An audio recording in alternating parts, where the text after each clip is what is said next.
Hi guys, and welcome to my channel. I'm the Book Geek, also known as Kiava, and this will be March and April's book haul.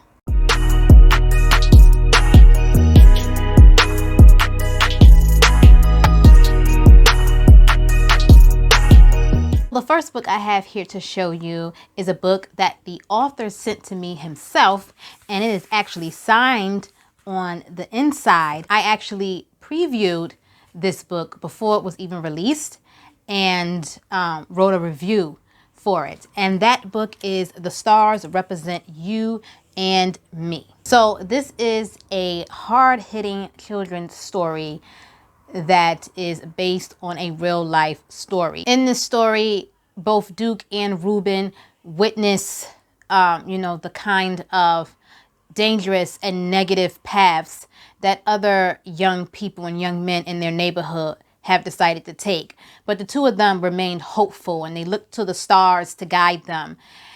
And it all ends very tragically when Ruben is shot and killed. This is a true story. The author lived this in real life. This book ultimately explains how even in tragedy, your dreams and your hopes and your aspirations can still triumph over tragedy. So this is a fantastic story. I'm going to leave the information down below in the description box, and I'll pin it in a top comment as well so that anyone who is interested can purchase this book. The synopsis reads as follows. The Stars Represent You and Me is a story that will provide a glimpse into the lives of two childhood friends, Duke and Ruben.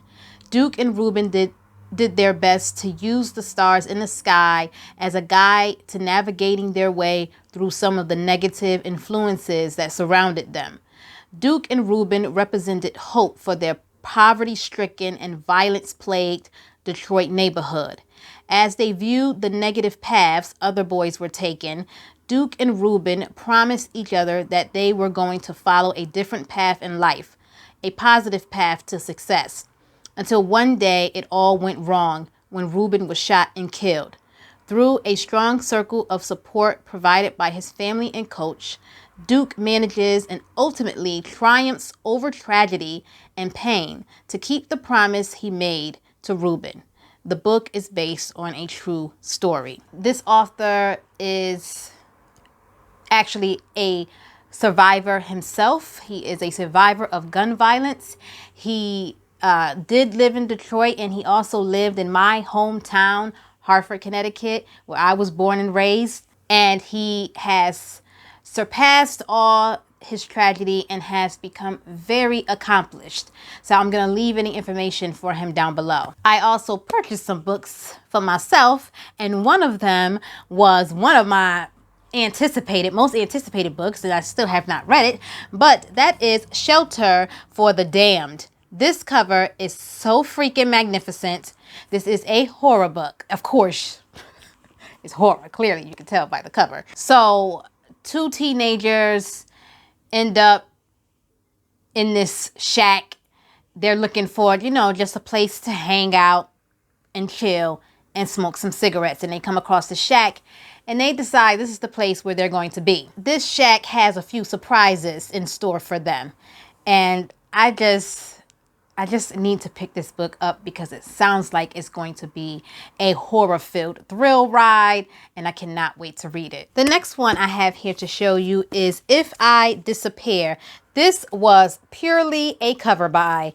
I just love this stinking cover so much. In this story, our character, Sarah, when her favorite podcast host suddenly disappears, she takes it upon herself to try and investigate her disappearance.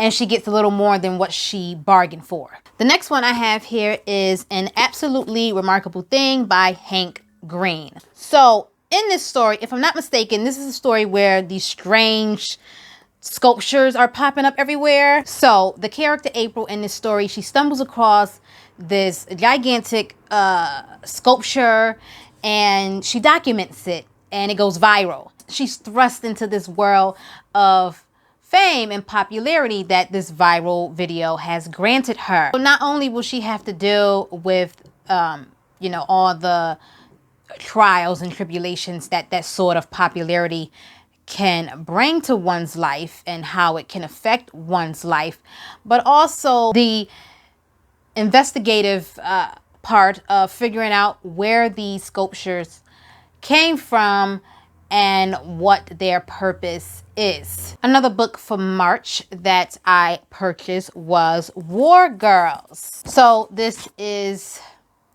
a futuristic world. The year is 2172. Boy, I'll be long gone. And climate change and nuclear disasters have rendered much of Earth unlivable.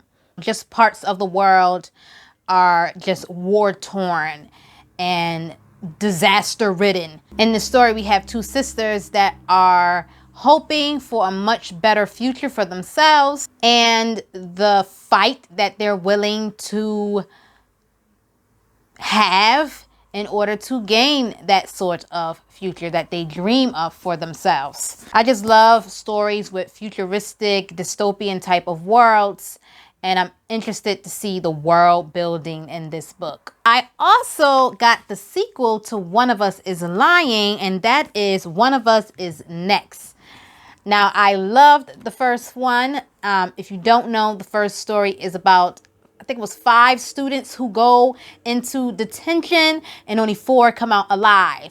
Someone dies during detention, and the whole book is basically a whodunit type of story. You're trying to figure out who was responsible for this one person's death, and everybody is a suspect. And the last book for March that I have here to show you is The Unwelcome. This is a horror book, and I can't remember what it's about, but I know I had wanted to read it, and it was one that was highly anticipated.